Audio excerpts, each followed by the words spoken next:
Negara tercinta kita Indonesia, sering diremehkan negara-negara lain utamanya tetangga, dengan mengatakan negara IQ rendah. Kita tidak menampik karena itu adalah sebuah data dan fakta. Justru, inilah yang membuat bangsa Indonesia semakin bersemangat untuk menunjukkan bahwa nilai IQ bukanlah segalanya. Kepandaian yang hakiki tidak bisa dinilai mutlak hanya dengan tes pendek semacam itu. Terlebih tes menggunakan bahasa Inggris yang tidak banyak masyarakat Indonesia bisa memahami soal dan jawaban. Jika hanya soal kepandaian, saya bisa menjamin, ada banyak sekali orang-orang pintar di Indonesia. Terbukti dengan banyaknya gelar juara satu sains tingkat internasional yang disabet oleh putra-putri Indonesia. Bahkan anak dari daerah Indonesia Timur NTT saja, baru-baru ini berhasil menjadi juara dunia matematika.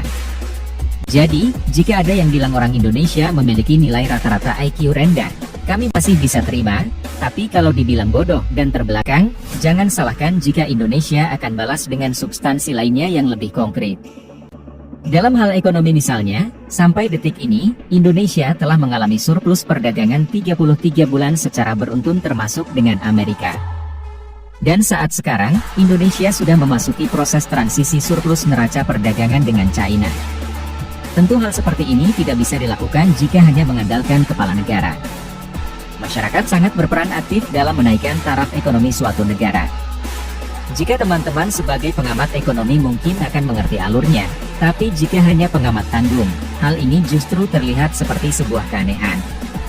Pasalnya semua ini terjadi di saat pemerintah sedang gencar-gencarnya menerapkan larangan ekspor bahan mentah yang selama ini menjadi tumpuan ekonomi bangsa. Rumus surplus sendiri adalah, nilai ekspor suatu negara lebih besar daripada impor. Ini artinya, masyarakat dan pemerintah semakin cerdas dalam menaikkan nilai-nilai komoditas ekspor di luar bahan-bahan mentah. Yang terakhir, perubahan besar itu ada di mana? Kelihatan di perdagangan kita. Coba dilihat. Kita itu seumur-umur tidak pernah yang namanya perdagangan itu surplus. Selalu defisit, selalu minus. Coba dilihat di tahun 2022, kita surplus 54 miliar US dollar. Itu kalau dirupiahkan, 831 triliun rupiah. Kita sekarang ini surplus terhadap Amerika. Barang kita yang ke Amerika sama barang mereka yang ke Indonesia, itu lebih banyak barang kita yang ke Amerika. Surplusnya 16,6 miliar US dollar atau 253 triliun. Surplusnya 253 triliun. Dengan India, surplus kita 14,1 billion US dollar atau dirupiahkan 215 triliun rupiah. Dengan Uni Eropa, sama, kita surplus juga besar, 9,8 billion US dollar atau 149 triliun rupiah. Seumur-umur, kita dengan China itu selalu defisit minus 17 billion US dollar. Gede sekali. Sekarang catatan kita, ini di catatan kita masih dengan China masih minus 1, tapi tinggal 1,7 billion US dollar. Dari 17 miliar menjadi 1,7. Tetapi catatan yang ada di Kementerian Luar Negeri China, kita ini sudah surplus 6 miliar. Ini ada beda catatan saja. Tidak hanya di bidang ekonomi, kemajuan juga banyak terlihat di beberapa sektor, utamanya sektor produktif. Dukungan masyarakat pada sikap pemerintah yang anti dibodohi bangsa asing adalah salah satu bukti konkret kalau masyarakat Indonesia bukanlah masyarakat yang terbelakang. Daya saing bangsa kita sudah mulai diakui dunia internasional.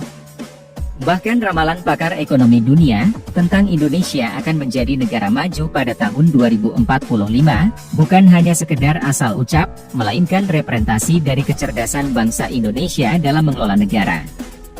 Intinya adalah, bangsa ini menunjukkan evolusi yang menakjubkan di awal abad ke-21. Jika kita dulu sering mendengar berita luar negeri tentang Indonesia, tidak jarang kita merasa sedih, karena berita tersebut dipenuhi berita-berita negatif. Di antaranya kasus korupsi, teroris, kemiskinan, hingga kerusuhan. Namun sekarang, kita boleh sedikit berbangga diri. Karena berita tentang Indonesia di luar negeri sudah penuh dengan sesuatu yang membanggakan. Penuh dengan prestasi, di antaranya kemajuan ekonomi, kemajuan infrastruktur, raja penyelenggara event internasional, ketahanan pangan terbaik, penanggulangan wabah terbaik, hingga menjadi trend center arah kebijakan luar negeri dan masih banyak lagi.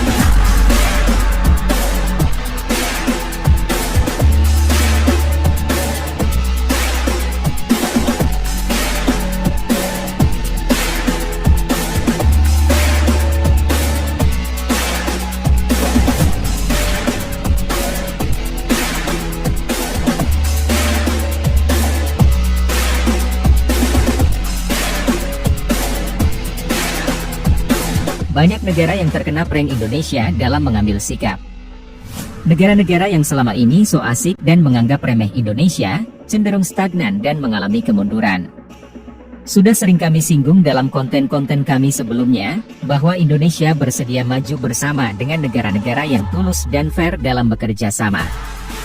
Begitupun sebaliknya, Indonesia akan menguliti negara-negara yang menyimpan maksud terselubung dalam bekerja sama. Menjadi negara yang baik memang terlihat bodoh, karena sudah terlalu banyak kemunafikan dalam kerjasama, baik bilateral dan multilateral. Bisa kita ambil pengalaman pada zaman era Pak Bambang, Indonesia yang pada saat itu menggunakan sistem zero enemy, habis ditelanjangi oleh negara-negara berkepentingan. Presiden Jokowi yang membuka gerbang kebangkitan Nusantara, bukan hanya sekedar keberuntungan, akan tetapi suatu takdir yang sudah ditentukan. Bumi Indonesia terlalu kaya kalau hanya untuk memberikan sumbangsih kepada dunia.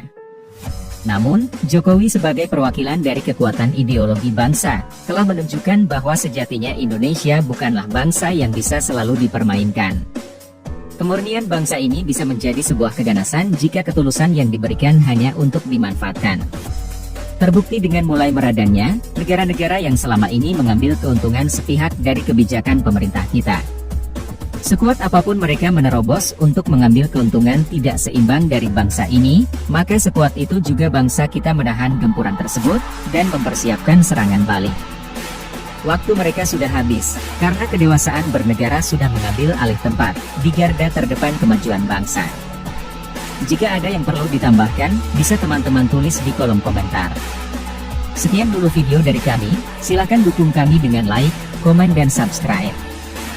Guna mengembangkan channel ini, untuk memberikan informasi lebih tentang negara tercinta kita Indonesia. Terima kasih dan sampai jumpa di video menarik berikutnya.